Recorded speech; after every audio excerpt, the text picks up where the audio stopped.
Chapter 6. The Little Miner. The next day, the great cloud still hung over the mountain, and the rain poured like water from a full sponge. The princess was very fond of being out of doors, and she nearly cried when she saw that the weather was no better. But the mist was not of such dark, dingy gray. There was light in it, and as the hours went on, it grew brighter and brighter until it was almost too brilliant to look at. And late in the afternoon, the sun broke out so gloriously that Irene clapped her hands, crying, See, Ludi! The sun has had his face washed. Look how bright he is. Do get my hat and let us go out for a walk. Oh dear, how happy I am.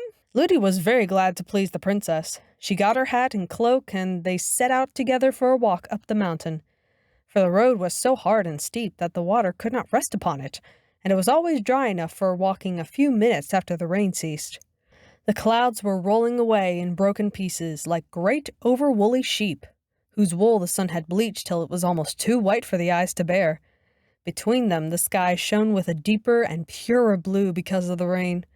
The trees on the roadside were hung all over with drops, which sparkled in the sun like jewels. The only things that were no brighter for the rain were the brooks that ran down the mountain. They had changed from the clearness of crystal to a muddy brown. But what they lost in color they gained in sound, or at least in noise, for a brook when it is swollen is not so musical as before.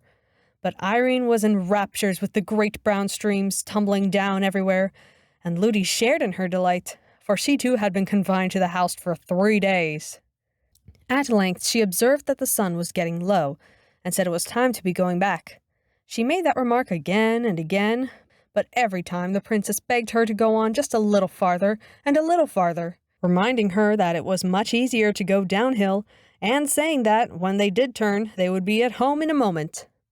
So on and on they did go, now to look at a group of ferns over whose top a stream was pouring in a watery arch, now to pick a shining stone from a rock by the wayside, now to watch the flight of some bird.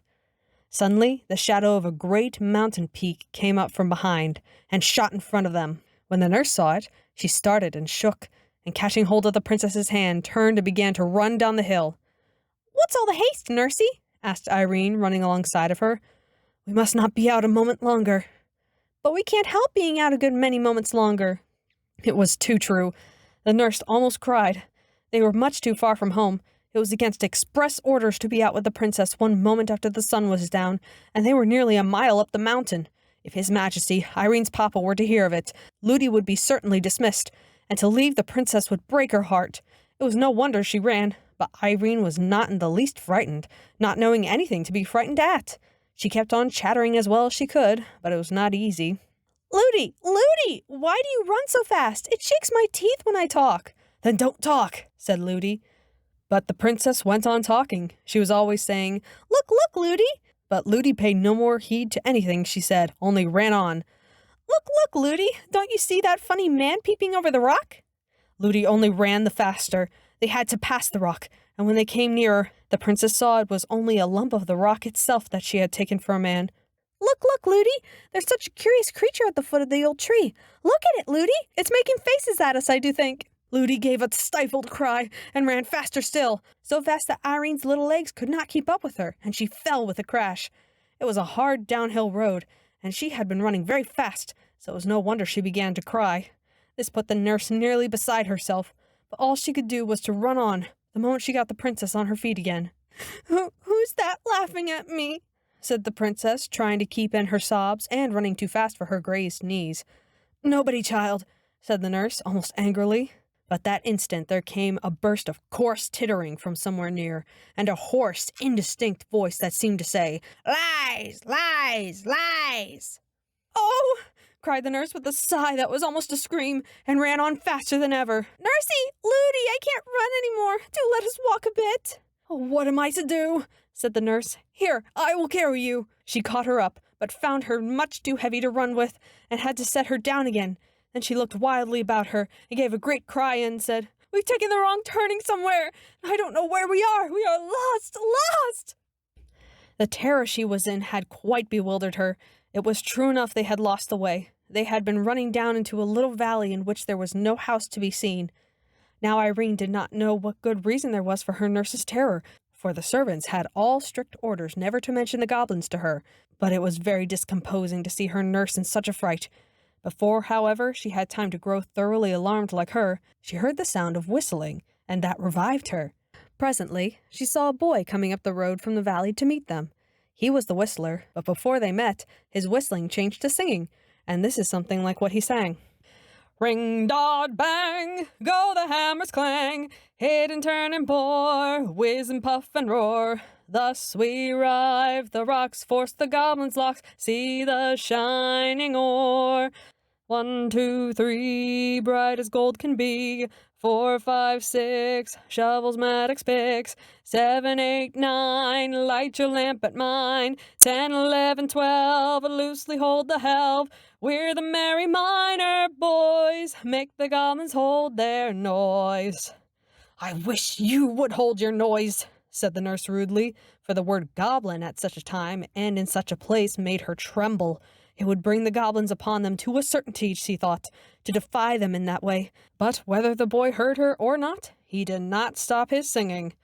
13, 14, 15, this is worth the sifting. 16, 17, 18, there's the match and laid in. 19, 20, goblins in a plenty. Do be quiet, cried the nurse in a whispered shriek. But the boy, who was now close at hand, still went on. Hush, gosh, scurry, there you go in a hurry. Gobble, gobble, goblin, there you go a-wobbling. Hobble, hobble, hobbling, cobble, cobble, goblin, hop of goblin, ha! There, said the boy, as he stood still opposite them. There, that'll do for them. They can't bear singing, and they can't stand that song. They can't sing themselves, for they have no more voice than a crow, and they don't like other people to sing. The boy was dressed in a miner's dress, with a curious cap on his head. He was a very nice-looking boy, with eyes as dark as the mines in which he worked, and as sparkling as the crystals in the rocks. He was about 12 years old. His face was almost too pale for beauty, which came out of his being so little in the open air and the sunlight, for even vegetables grown in the dark are white. But he looked happy, merry indeed, perhaps at the thought of having routed the goblins, and his bearing, as he stood before them, had nothing clownish or rude about it. I saw them, he went on, as I came up. I'm very glad I did. I knew they were after somebody, but I couldn't see who it was. They won't touch you so long as I'm with you. Why, who are you? Asked the nurse, offended at the freedom with which he spoke to them. I'm Peter's son. Who's Peter? Peter the miner. I don't know him. I'm his son, though. And why should the goblins mind you, pray? Because I don't mind them. I'm used to them. What difference does that make? If you're not afraid of them, they're afraid of you. I'm not afraid of them, that's all. But it's all that's wanted up here, that is. It's a different thing down there. They won't always mind that song, even down there. And if anyone sings it, they stand grinning at him awfully. And if he gets frightened and misses a word or says a wrong one, don't they give it to him. What do they do to him? Asked Irene with a trembling voice. Don't go frightening the princess, said the nurse. The princess? Repeated the little miner, taking off his curious cap. I beg your pardon, but you oughtn't to be out so late. Everybody knows that's against the law. Yes, indeed it is, said the nurse, beginning to cry again, and I shall have to suffer for it. What does that matter? Said the boy. It must be your fault. It is the princess who will suffer for it. I hope they didn't hear you call her the princess. If they did, they're sure to know her again. They're awfully sharp. Ludi, Ludi, cried the princess, take me home. Don't go on like that, said the nurse to the boy, almost fiercely. How could I help it? I lost my way. You shouldn't have been out so late. You wouldn't have lost your way if you hadn't been frightened, said the boy. Come along. I'll soon set you right again. Shall I carry your little highness? Impertinence, murmured the nurse, but she did not say it aloud, for she thought if she made him angry, he might take his revenge by telling someone belonging to the house, and then it would be sure to come to the king's ears. No, thank you, said Irene. I can walk from here very well, though I can't run so fast as Nursey. If you will give me one hand, Ludi will give me another, and then I shall get on famously. They soon had her between them, holding a hand of each. Now let's run, said the nurse. No, said the little miner. That's the worst thing you can do. If you hadn't run before, you would not have lost your way. And if you run now, they will be after you in a moment. I don't want to run, said Irene. You don't think of me, said the nurse. Yes, I do, Ludi. The boy says they won't touch us if we don't run. Yes, but if they know at the house that I've kept you out so late, I shall be turned away, and that would break my heart. Turned away, Ludi? Who would turn you away? Your papa, child. But I'll tell him it was all my fault, and you know it was, Ludi. He won't mind that. I'm sure he won't. Then I'll cry, and go down on my knees to him, and beg him not to take away my own dear Ludi. The nurse was comforted at hearing this, and said no more.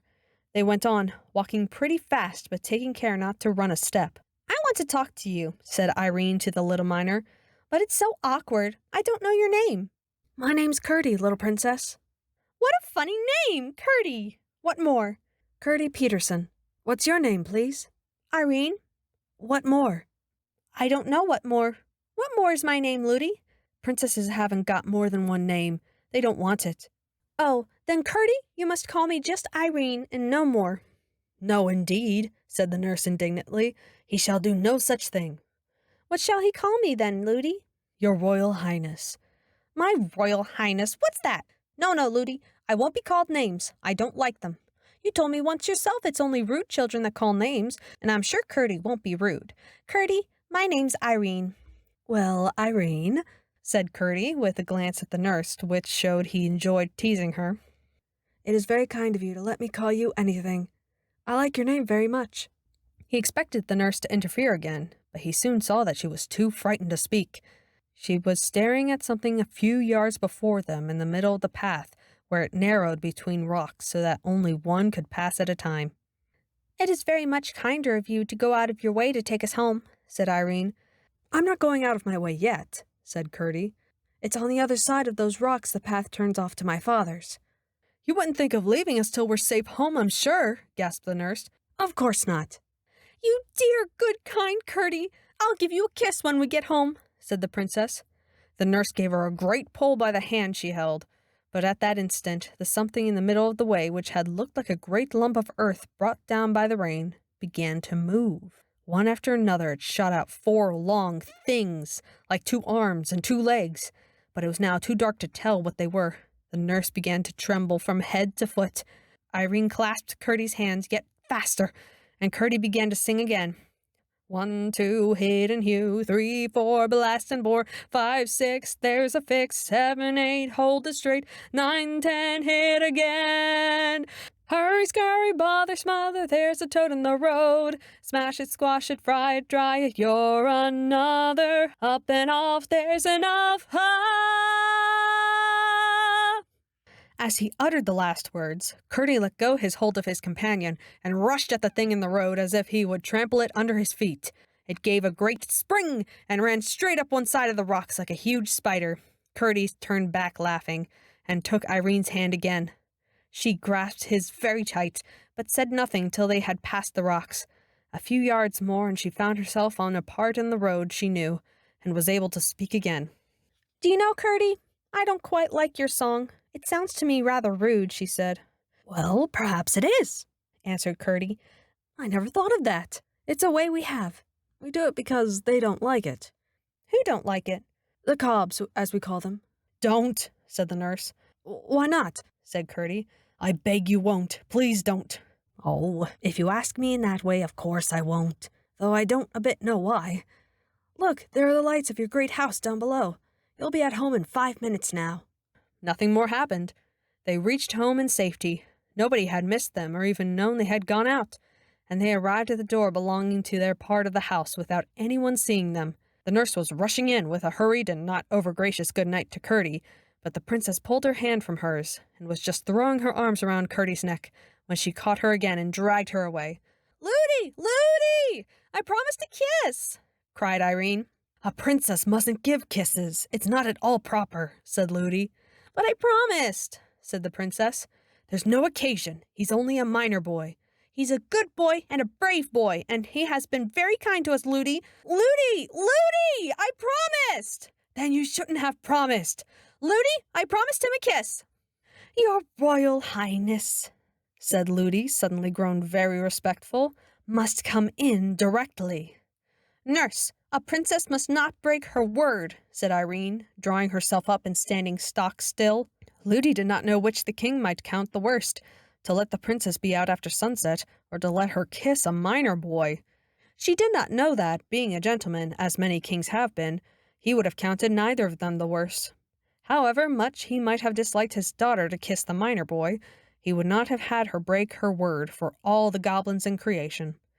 But, as I say, the nurse was not lady enough to understand this, and so she was in a great difficulty, for, if she insisted, someone might hear the princess cry and run to see, and then all would come out. But here Curdie came again to the rescue. Never mind, Princess Irene. You mustn't kiss me tonight, but you shan't break your word. I will come another time. You may be sure I will. Oh, thank you, Curdie, said the princess, and stopped crying. Good night, Irene. Good night, Ludi, said Curdie, and turned and was out of sight in a moment. I should like to see him, muttered the nurse as she carried the princess to the nursery. You will see him, said Irene. You may be sure Curdie will keep his word. He's sure to come again. I should like to see him, repeated the nurse, and said no more. She did not want to open a new cause of strife with the princess by saying more plainly what she meant. Glad enough that she had succeeded in both getting home unseen and in keeping the princess from kissing the miner's boy, she resolved to watch her far better in the future. Her carelessness had already doubled the danger she was in. Formerly the goblins were her only fear. Now she had to protect her charge from Curdie as well.